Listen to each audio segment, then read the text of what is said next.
దొబ్బకండి ఇక్కడ ఎందుకు దుబ్బుతారు అనవసరం టెంకాయ తీసుకోండి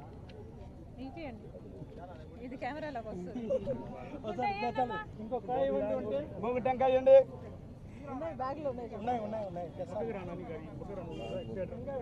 దొబ్బకండి దొబ్బ అర్థం అర్థం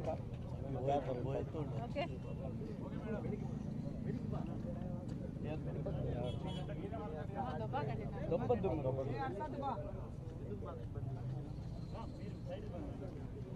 ఈరోజు వైఎస్ఆర్ జిల్లాలో ఉన్నాం. కడప స్టీల్ ఫ్యాక్టరీ ఏమైంది అని గుర్తు చేసే ప్రయత్నం చేస్తున్నాం. కడప స్టీల్ ఫ్యాక్టరీ శంకుస్థాపనల ఫ్యాక్టరీగా మిగిలిపోయింది.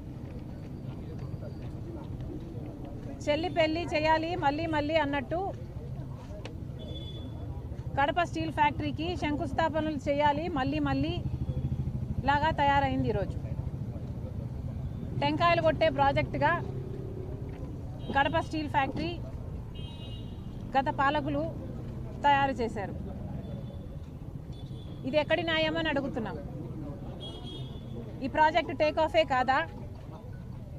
ఇది కేవలం శంకుస్థాపనలు చేయడానికి మాత్రమే ఈ ప్రాజెక్టు పేరును వాడుకుంటున్నారు నాయకులు. టెంకాయలు కొట్టడానికి మాత్రమే ఈ ప్రాజెక్టును వాడుకుంటున్నారు. మేము సింబాలిక్గా టెంకాయలు కొడితేనన్నా మీరు కొట్టిన టెంకాయలు గుర్తొస్తాయి, మీరు చేసిన శంకుస్థాపనలు గుర్తొస్తాయి అని ఈరోజు కాంగ్రెస్ పార్టీ ఈ ప్రయత్నం చేస్తుంది. నిజానికి కడప స్టీల్ ఫ్యాక్టరీ రాజశేఖర్ రెడ్డి గారు ఎంతో చిత్తశుద్ధితో ఎంతో కోరికతో ఈ ప్రాంతమంతా అభివృద్ధి చెందాలి అని ఈ ప్రాంతం తలరాతను మార్చాలి అని చేపట్టాలనుకున్న ప్రాజెక్టు. కడప స్టీల్ ఫ్యాక్టరీ వస్తే ఈ ప్రాంతమంతా సస్యశ్యామలం అవుతుందని, ఇక్కడ కడప బిడ్డల జాతకాలు మారిపోతాయి అని, ఎంతోమందికి మేలు జరుగుతుంది అని రాజశేఖర్ రెడ్డి గారు కడప స్టీల్ ఫ్యాక్టరీ రావాలి అని ఉద్దేశించారు. నిజానికి రాజశేఖర్ రెడ్డి గారు ఉన్నప్పుడే కడప స్టీల్ ఫ్యాక్టరీ కోసం ఎన్నో ప్రయత్నాలు చేసి దీన్ని సాకారం చేయాలి అని పూర్తి బ్లూ ప్రింట్ కూడా తయారు చేశారు. 10,000 ఎకరాలలో 20,000 కోట్ల పెట్టుబడితో 20 మిలియన్ల టన్నులు ఉత్పత్తి చేసే కెపాసిటీ గల ప్లాంట్ని ఇక్కడ ఏర్పాటు చేయాలి అని మొత్తం ప్లాన్ రెడీ చేశారు రాజశేఖర్ రెడ్డి గారు. రాజశేఖర్ రెడ్డి గారు ఉద్దేశం ప్రకారం 25,000 మందికి ఉపాధి కల్పిస్తుంది ఈ ప్లాంటు, డైరెక్ట్ ఎంప్లాయ్మెంట్ ఇస్తుంది. ఇంకో 1,00,000 మందికి ఇండైరెక్ట్ ఎంప్లాయ్మెంట్ ఇస్తుంది ఈ ప్లాంటు అన్నది రాజశేఖర్ రెడ్డి గారి ఉద్దేశం అయితే, మరి ఈరోజు ఏమైంది? ఎక్కడికి పోయింది? అంత గొప్ప ప్రణాళిక తర్వాత వచ్చిన నాయకుల చేతుల్లో నాశనం అయిపోయింది కదా. రాజశేఖర్ రెడ్డి గారు శంకుస్థాపన చేసింది ఆయన అధికారంలో ఉన్నప్పుడు. 2008లో అయితే ఆ తర్వాత కాలంలో రాష్ట్ర విభజన జరిగినప్పుడు కడప స్టీల్ ఫ్యాక్టరీ తప్పనిసరిగా కట్టాల్సిన ఫ్యాక్టరీ. సెయిల ఆధ్వర్యంలోనే దీన్ని కట్టాలి అని విభజన హామీలలో ఒక హామీ కడప స్టీల్ ఫ్యాక్టరీ. 2014లో కాంగ్రెస్ పార్టీ అధికారంలోకి వచ్చుంటే కడప స్టీల్ ఫ్యాక్టరీ ఈ పార్టీకి పూర్తి కూడా అయిపోయేది. కానీ దురదృష్టం కొద్దీ 2014లో కాంగ్రెస్ పార్టీ అధికారంలోకి రాలేదు కేంద్రంలో, కాబట్టి మనకి ప్రత్యేక హోదా రాలేదు. దాంతోపాటు ఏ ఒక్క విభజన హక్కు కూడా మనకు రాలేదు. దాంతోపాటు కడప స్టీల్ ఫ్యాక్టరీ కూడా రాకుండా పోయింది. 2014లోనే కడప స్టీల్ ఫ్యాక్టరీ అయినా, ప్రత్యేక హోదా అయినా, ఇవన్నీ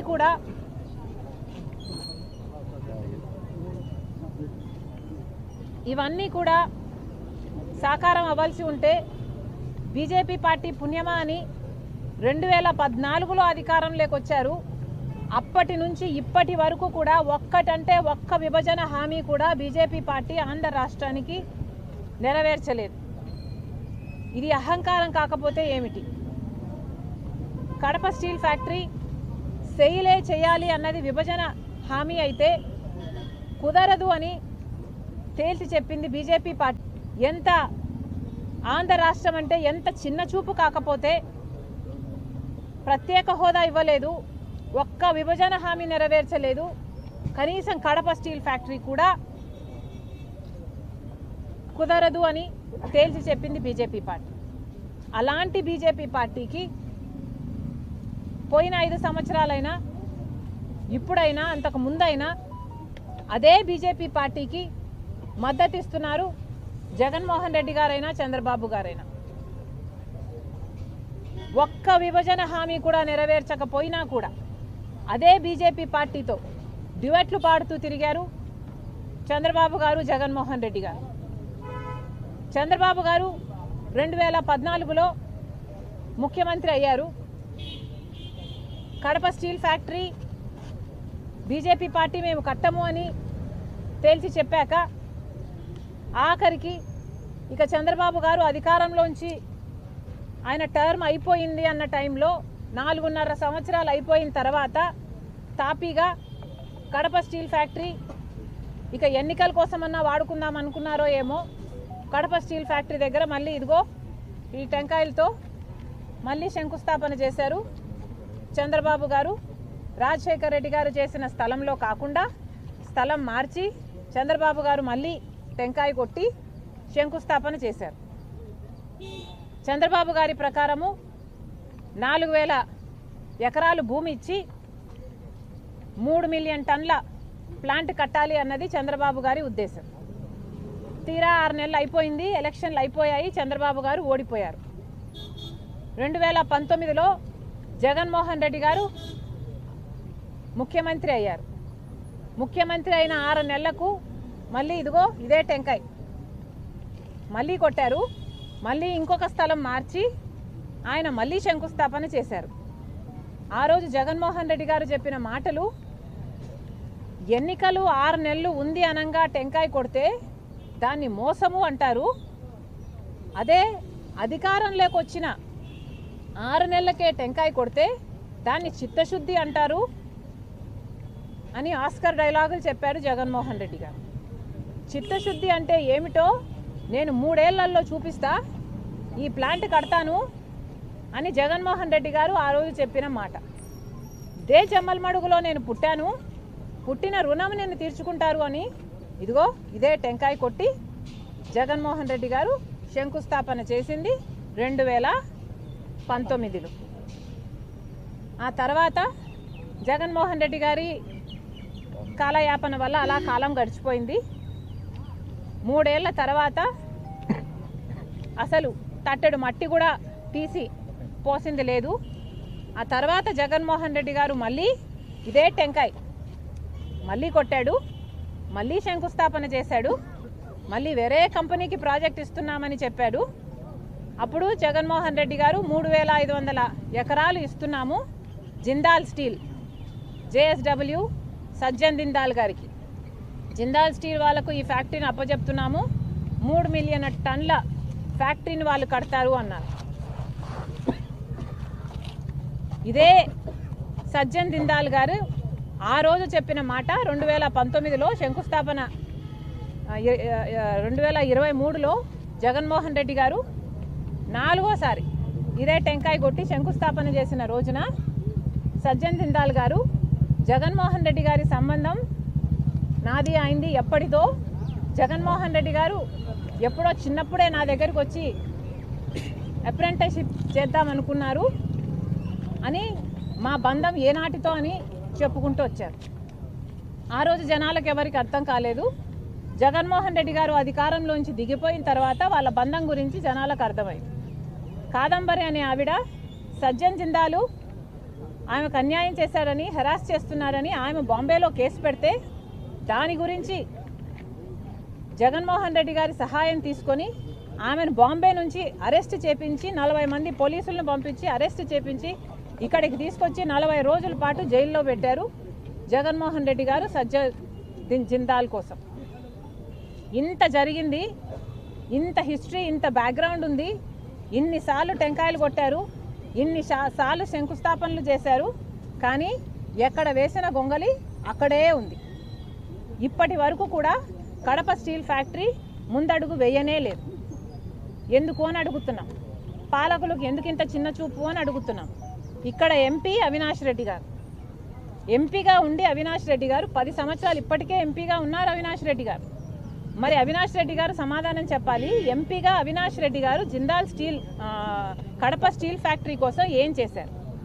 10 సంవత్సరాలుగా ఎన్ని పోరాటాలు చేశారు, ఎన్ని ధర్నాలు చేశారు, ఎన్ని దీక్షలు చేశారు? పార్లమెంటులో 10 సంవత్సరాలుగా మీరు ఎంపీగా ఉన్నారు. పార్లమెంటులో మరి ఎన్నిసార్లు కడప స్టీల్ ఫ్యాక్టరీ కావాలి అని ఎన్నిసార్లు కొట్లాడారు, ఎన్నిసార్లు మాట్లాడారు? అవినాష్ రెడ్డి గారు సమాధానం చెప్పాలి. ప్రజలు కూడా ఆలోచన చేయాలి. ఇలాంటి వాళ్ళను మళ్ళీ మళ్ళీ ఎన్నుకోవాలా లేదో ప్రజలు ఆలోచన చేయాలి. ఇప్పుడు జగన్మోహన్ రెడ్డి గారు కూడా ఇక్కడ ఎమ్మెల్యే, సరే ముఖ్యమంత్రి కాలేదు, కనీసం ఎమ్మెల్యేగా అయితే ఉన్నాడు. ఇక్కడ ఇదే కడప జిల్లాకు సంబంధించిన ఎమ్మెల్యే మాజీ ముఖ్యమంత్రి జగన్మోహన్ రెడ్డి గారు. మరి ఇప్పుడు ఆయన అయినా కూడా ఏం చేస్తున్నారో ప్రజలకు సమాధానం చెప్పాలి. ఇదే కడప జిల్లా ప్రజలు మీకు ఓట్లేసి గెలిపిస్తే 5 సంవత్సరాలు మీకు అవకాశం ఇస్తే తట్టెడు మట్టి తీసి అవతల పోసింది లేదు, ఫ్యాక్టరీ వచ్చింది లేదు. ఏది రాజశేఖర్ రెడ్డి గారి కళ అయిన కడప స్టీల్ ఫ్యాక్టరీ రత్నాల సీమను చేస్తుంది అని అనేవాడు రాజశేఖర్ రెడ్డి గారు. కడప స్టీల్ ఫ్యాక్టరీ 2 సార్లు టెంకాయలు కొట్టడం తప్పితే జగన్మోహన్ రెడ్డి గారు చేసింది ఏమీ లేదు. తీరా ఓడిపోయాడు. ఓడిపోయినా ఇప్పటికీ కూడా ఎమ్మెల్యేగా ఉన్నాడు జగన్మోహన్ రెడ్డి గారు. పోనీ ఇప్పుడైనా ఏదైనా చేస్తున్నాడా అంటే ఇప్పుడు కూడా అసెంబ్లీకి వెళ్ళడట, మాట్లాడట, ప్రజలకు జరుగుతున్న అన్యాయాల గురించి నిలదీయడట. ఎందుకని అడుగుతున్నాం. జగన్మోహన్ రెడ్డి గారు ఇక్కడ ఎమ్మెల్యే అయినప్పుడు, ఈ జిల్లాకు సంబంధించిన ఎమ్మెల్యే అయినప్పుడు మీకు అసెంబ్లీకి పోవాల్సిన బాధ్యత లేదా? అసెంబ్లీకి వెళ్ళి ఎందుకు జరగటం లేదు, కడప స్టీల్ ఫ్యాక్టరీ ఎందుకు ముందుకు వెళ్ళటం లేదు అని మీరు నిలదీయాల్సిన అవసరం లేదా? సూపర్ 6 ఏమవుతుంది అని మీరు నిలదీయాల్సిన అవసరం లేదా? చంద్రబాబు గారు ఉచితంగానే ఇసుక ఇస్తామంటున్నారు. ఇసుక ఉచితమైన చుట్టూతా ఉన్న ఖర్చులన్నీ పెరిగిపోతే ఉచితం ఎక్కడుంది అని జగన్మోహన్ రెడ్డి గారు నిలదీయాల్సిన అవసరం లేదా? కానీ జగన్మోహన్ రెడ్డి గారు ఎమ్మెల్యేకి అర్థమేమో మెంబర్ ఆఫ్ లెజిస్లేటివ్ అసెంబ్లీ, పేరులో కూడా అర్థం ఉన్నా కూడా ఆయన విజ్ఞత అసెంబ్లీకి వెళ్ళడట. ఈయనకు ప్రతిపక్ష హోదా ఇస్తేనే వెళ్తాడట. ప్రతిపక్ష హోదాకు కావాల్సిన ఎమ్మెల్యేలు వచ్చారా అంటే, గెలుచుకున్నారా అంటే లేదు,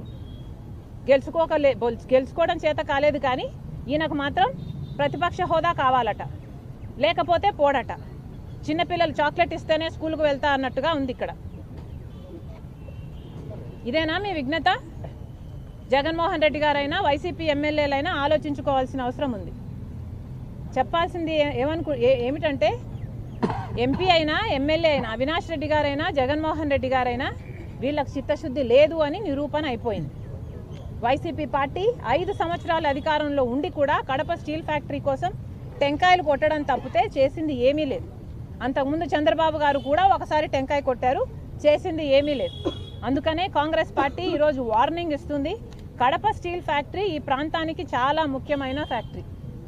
ఈ ప్రాంత అభివృద్ధి కోసం కడప స్టీల్ ఫ్యాక్టరీ రావాల్సిందే. కాబట్టి కాంగ్రెస్ పార్టీ అల్టిమేటం ఇస్తుంది ఈరోజు ప్రభుత్వానికి. కలెక్టర్ గారు కూడా ఇదే చెప్పాము. ఈరోజు కాంగ్రెస్ పార్టీ చాలా సీరియస్గా ఉంది కడప స్టీల్ ఫ్యాక్టరీ రావాలి అన్న విషయంలో. కడప స్టీల్ ఫ్యాక్టరీ రావాలి.